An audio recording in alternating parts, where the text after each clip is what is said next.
Hey, hey, hey, welcome into another episode of the Seahawkers Show, the best episode of the year. Why?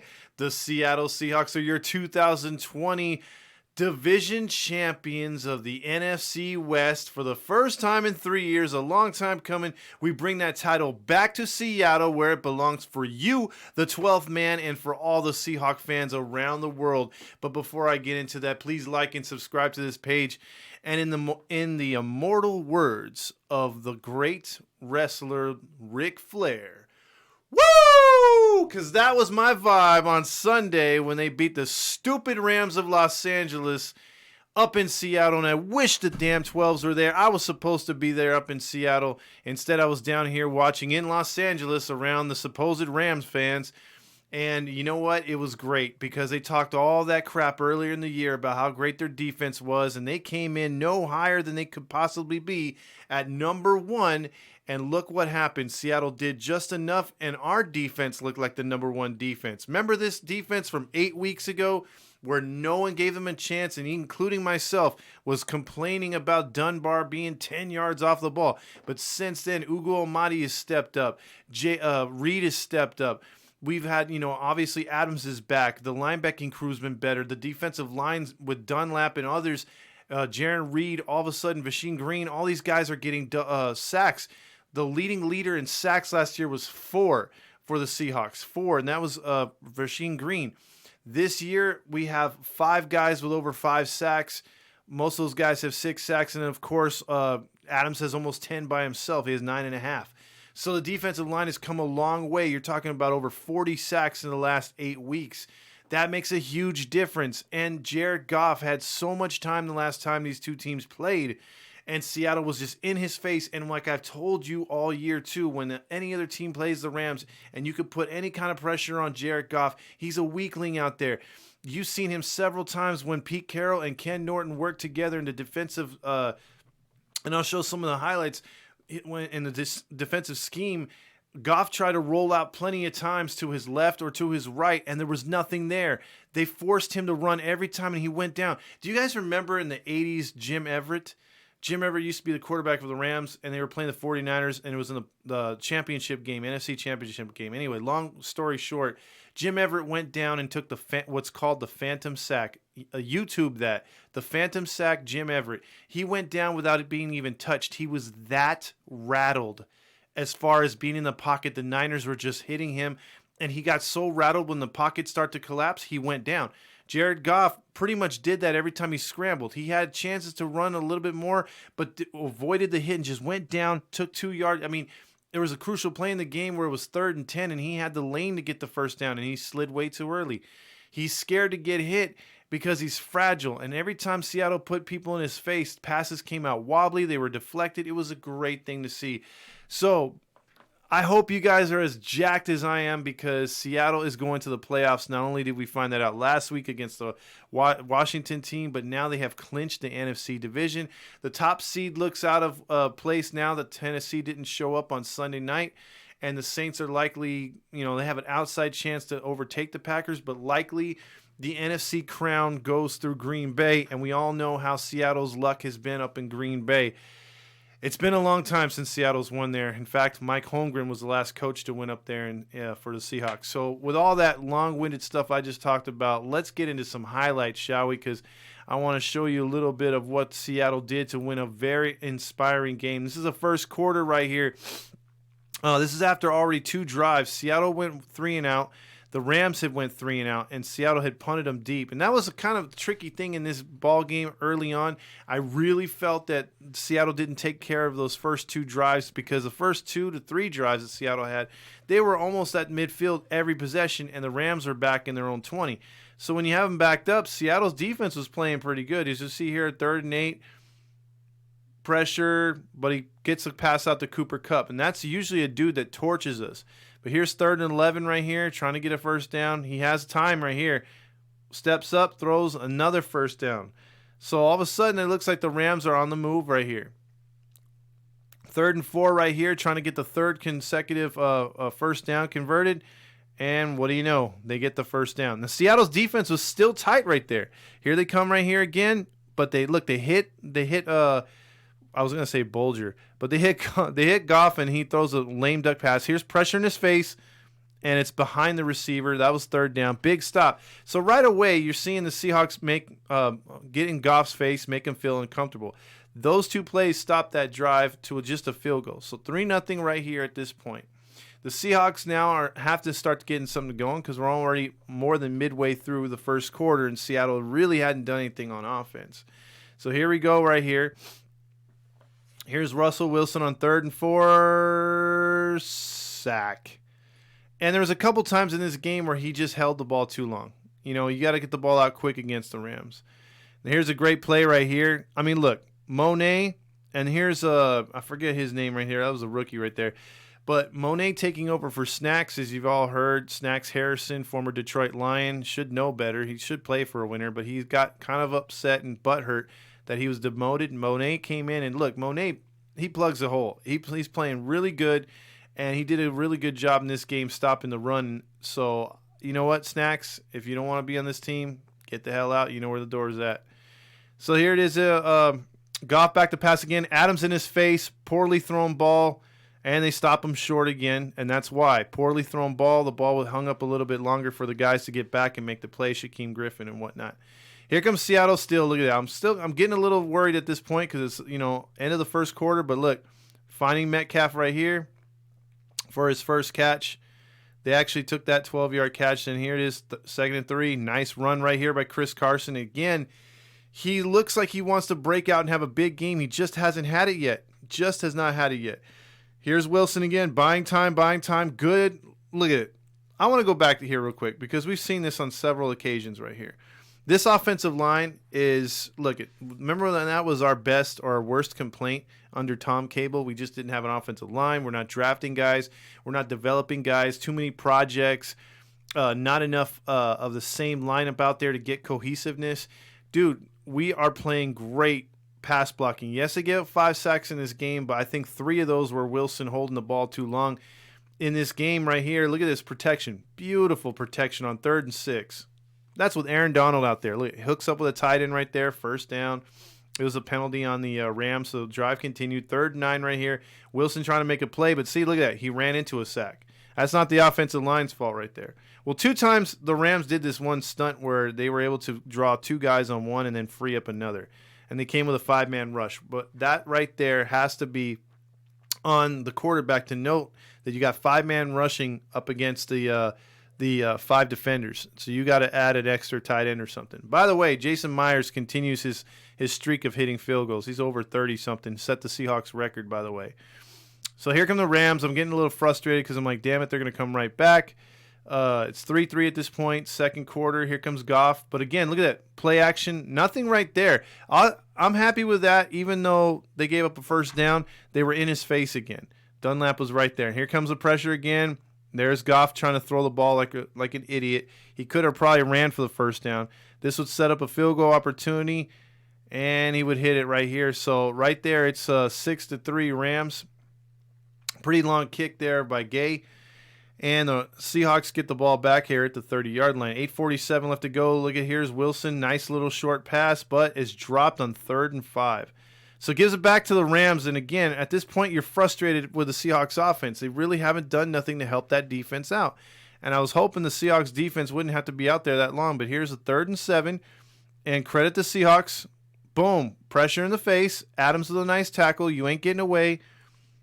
And they had to punt again. So here we go. Here's a punt, but here's a crucial play at one point.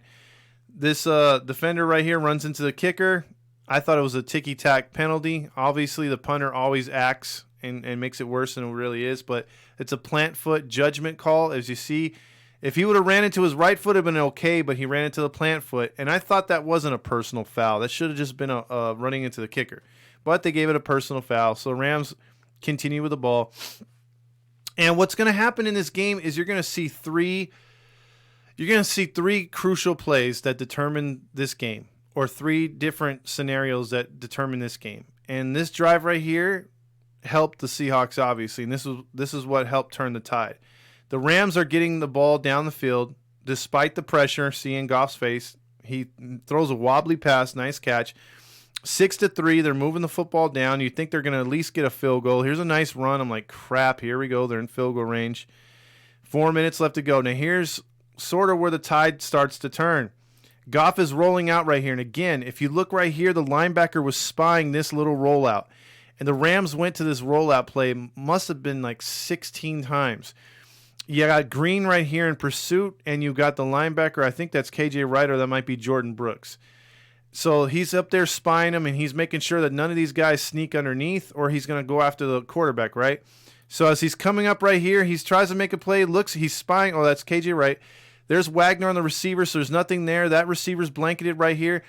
I'm like Troy Aikman when it comes to this play right here. Where the hell was Goff throwing this football? Like, I'm glad he threw it, but where the hell was he throwing it? Because there's nothing there, unless he thought Diggs wasn't going to make a play and he was going to somehow throw it away. If he was going to throw it away, throw it to the freaking marker. Why is he throwing it back across the field? He throws it back across the field. Boom! Interception. Quandre Diggs. And he's lucky Diggs didn't run it back. Diggs gets a nice little return right here for the Seahawks, setting up a first down at about the 35. So instead of, at least at worst, being in field goal range to go up 6 or possibly scoring a touchdown, you give the ball right to the Seahawks turnover, right? Exactly what that defense needed. And for some reason that woke the Seahawks offense up, because then Chris Carson starts to run a little heavier and harder here. 2-minute warning now, 3rd and 6, big time conversion. You need this. Boom. Who do you go to? Your best player on the field. That would be DK Metcalf. First down. First down in scoring position, so I'm thinking they're at least going to go to halftime tied up. Wilson right here looking at, again, holding the ball too long on a 5-man rush. You cannot do that. Don't blame the offensive line. There's Myers again, Mr. Consistent. 49 yards away. He made it look like child's play. 6-6. 57 seconds left to go in the half. 3rd down and 8. Here is a mistake here by what's his name? I keep wanting to call him Bulger. Goff, as he rolls out, he has a 3rd and 8. Look at this right here. I think it's Jordan Brooks here stays with, and Neal stay with the receiver, and you really have a give me first down. All he has to do is dive forward, and it's a first down. But what he does, dives early. And by giving himself up, that's a yard short. So give Seattle one last chance. They don't do nothing with it. Second half starts, and here's where the game, look. This play right here gets me in a way, okay? Because this is the same play that happened in Los Angeles earlier. So this is a 3rd down. This is the first drive. Seattle getting the ball. It's 3rd and 8. You got Moore down here. He's one-on-one with the corner right here, right? Wilson is actually going to break contain and roll out to the right side. Now, if you look from, I don't think I have the camera angle on this replay to show you how much green Wilson had to run. Wilson could have ran for 20 yards. Easy. He would have had 20 yards, first down and 10 at the 50.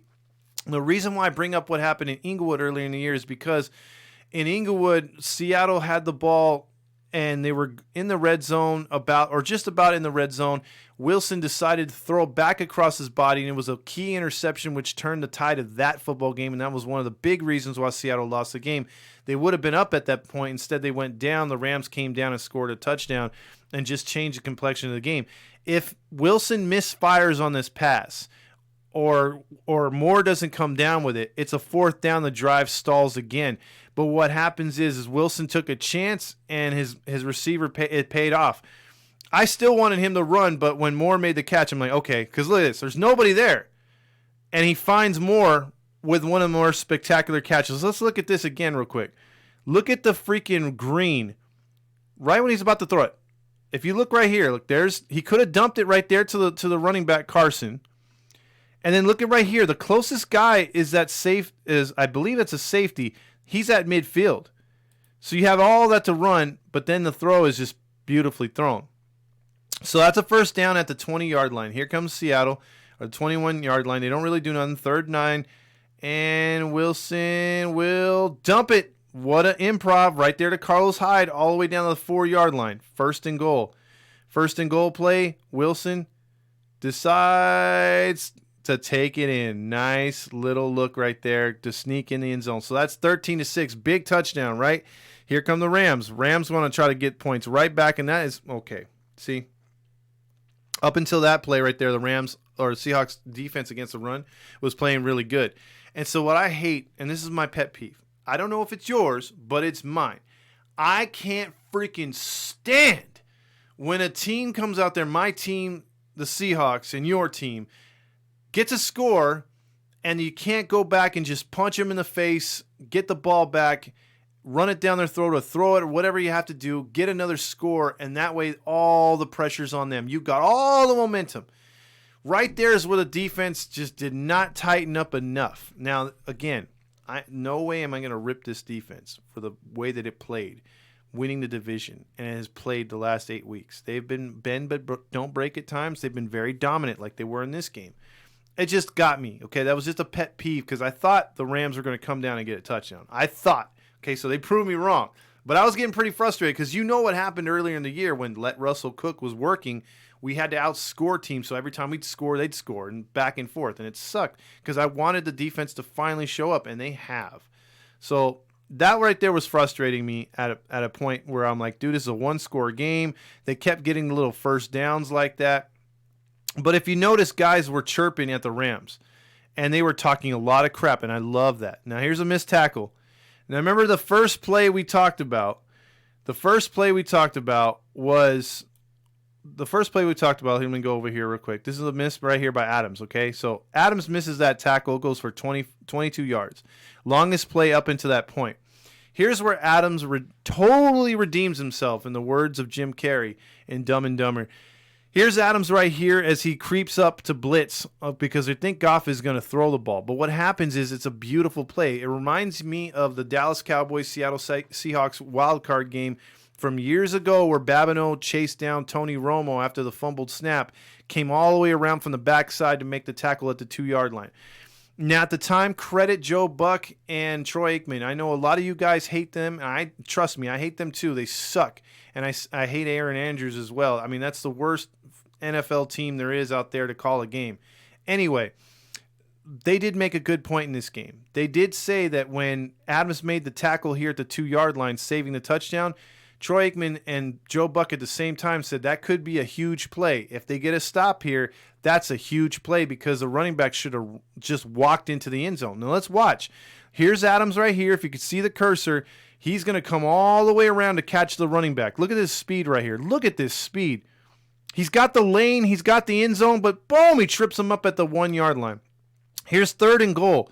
Goff tries to get in. He doesn't get in. 4th down. Now, here's my thing with the genius.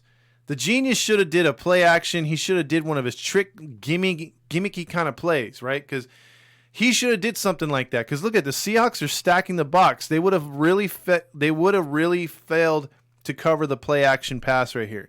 But watch what happens. The Rams, for some reason, run a delay or a long delay handoff to the right side, and it takes too long to develop. KJ Wright and Jordan Brooks break it up like it's nothing. Look at this. I would have ran something a lot faster, but they run that, and it goes nowhere. Huge hold right there. Seahawks come through, but look at this. 3rd down and 4. Again, Wilson should have got rid of it, and again, sack. Aaron Donald came in actually unblocked. So that's one of the ones I will give up to the offensive line. Here's another key in this drive. Again, late 3rd quarter, still a 1-score game. They had to punt from their end zone. They have them, they're already in Seahawk territory. So here comes Goff down the field, looking, 1st down. So I'm thinking, crap, they're going to at least get field goal. 4th quarter starts, Goff looking. Had too much time on that drive. 1st down to everyone's hated receiver, Cooper Kupp. Here comes Goff again, but the pressure gets to him. Boom! Double sack right there. So here we go. Play action, or no, handoff. And on 3rd and 17, that's all they get. They line up for the field goal, the 3rd gay field goal of the day. That will be 13-9 with still a ton of time left to go in this game. 11 minutes to go. Wilson trying to do something. 3rd and 10. Hits Metcalf. Drags a guy 1st down. Big time play. It takes Ramsey for the 1st down. 9 minutes left to go. Wilson trying to make a play. Still trying to make a play. And throws it away. So 4th down. The Rams will get the ball back again. Here come the Rams. 9 minutes left to go. What can they do? Hand off the ball. Nice little run here. Outruns Monet. Gets up to the 2nd level. Diggs makes the tackle. 2nd and 10. Goff again. Missed tackle, bad angle by Shaquem Griffin. That's too big of a play. That's a 26-yard pickup. Poona Ford actually hustled down there. Poona Ford had a hell of a game. Here we go again. Goff has too much time, but they get the sack. Nice play again. Jared Reed makes a nice play. Here we go. Third down. 3rd and 12. Looking for a play. Ball, people in his face, and he throws a bad pass. Shaquem Griffin thought he had a play on it. Now, here is the drive of the game, folks. I've always said this, and I've said it this season, the Seahawks have not yet put a team away. They have not yet had that one defining drive to put a team away so their defense doesn't have to step back out there and hold a one-score lead or less. Well, here we go. 7 minutes to go. This is a championship. This is a division championship drive right here. This is the third reason why Seattle won the game. The first one was the interception by Goff to Quandre Diggs. Second one was a division championship type play by Jamal Adams chasing down the running back at the 2-yard line, giving his defense 4 more downs to stop the Rams. And then this drive right here. Wilson became Wilson again. First, simple little throw here to Lockett. First down. Hadn't called his name in a while. Then it's 1st and 10 again. Nice run here, right here by, look at this, up the middle for about 15 punishing yards by Carson. 1st and 10. Here we go. Play action pass. Nothing there, nothing there. Step up and throw. You deke the defense. He stepped up. The defenders were all looking at Metcalf. Beautiful throw. Here we go.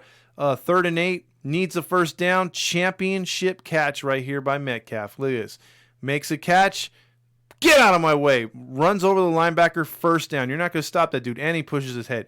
So here's 3rd and 5. Big game. Oh, hold on. Let me show you this again because he's kind of pushed homeboy in the face. Right there.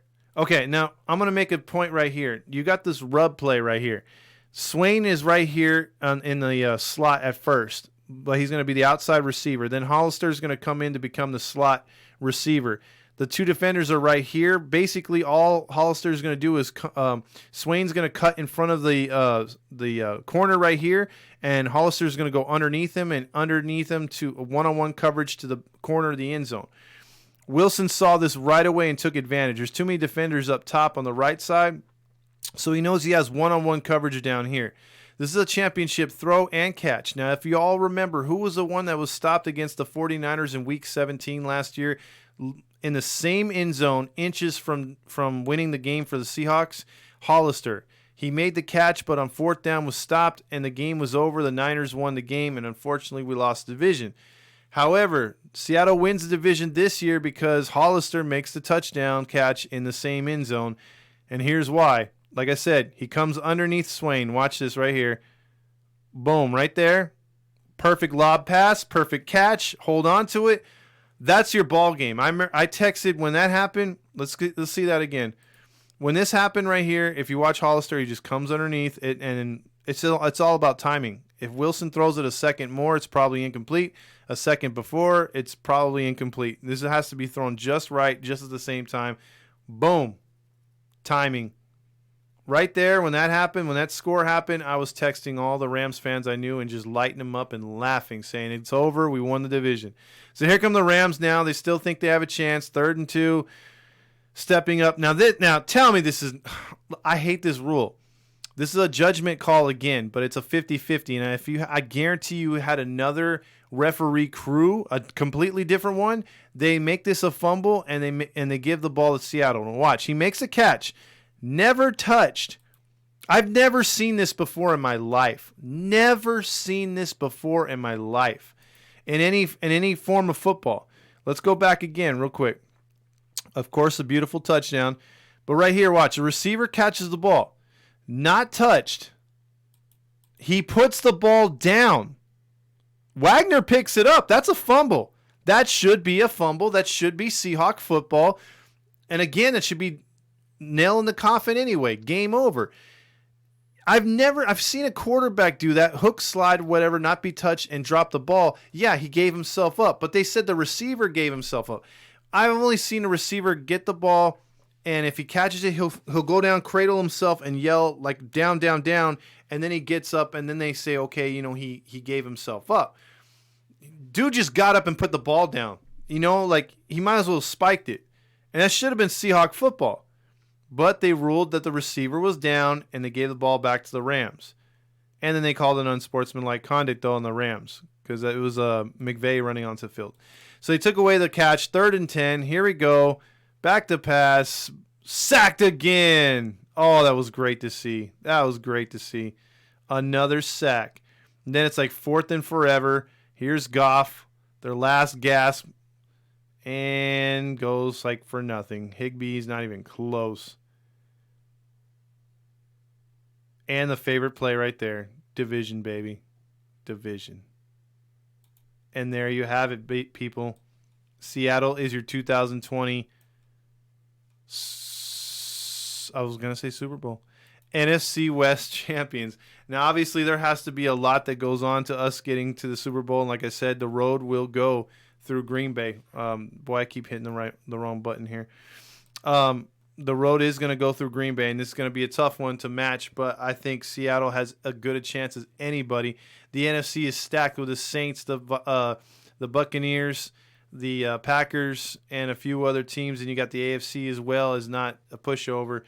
So before I get to my closing thoughts on this game, I'm so pumped. It's like Ric Flair time all over. I was yelling, screaming. It was great knowing the neighbors. Let's go over the Rams stats real quick. Jared Goff, 24 for 43, 234. He was sacked 3 times for minus 18 yards. Henderson rushed 12 times for 62 yards. He really wasn't too much involved. Cooper Kupp, 8 for 66. Reynolds, 6 for 65. Robert Woods, only 4 for 48. That was a key because none of his gimmicky little run plays or long plays took place, so the Seahawks kept them in check, which I loved. Now to the Hawks. Wilson, 20 of 32, 225, 1 touchdown, no picks. The 5 sacks was not good, but hey, he again, 2 of those weren't his fault, 3 of those were. Chris Carson, again, seems like dude's been averaging about 60 to 70 yards every game. 16 carries, only 69 yards. Rashard Penny only got 3 for 9. So that was kind of weird. Metcalf, 6 for 59, led the team. Moore had 1 for 45, and it was one of the biggest catches of the game. Lockett, 3 for 44 in this game. He spread the ball out to 9 different receivers in this football game. And defensively, what can you say? Sacks, tackles. Brooks led the team with 8 tackles, 7 of those solo. It was just an all-around good game. Team stats real quick. Seattle was on third down. Efficiency could be better. They were 8 for 17 in this game. The Rams gained them in yardage through the air and in total yards. And Seattle penalties were about the same. Time of possession, the Rams actually won that as well too. But the key thing was a big turnover, the 1 turnover, and that seemed to hurt the Rams. The Rams fall to 9-6. They still have an outside chance of making or missing the playoffs. As you all may have heard or not, Jared Goff is had surgery actually today.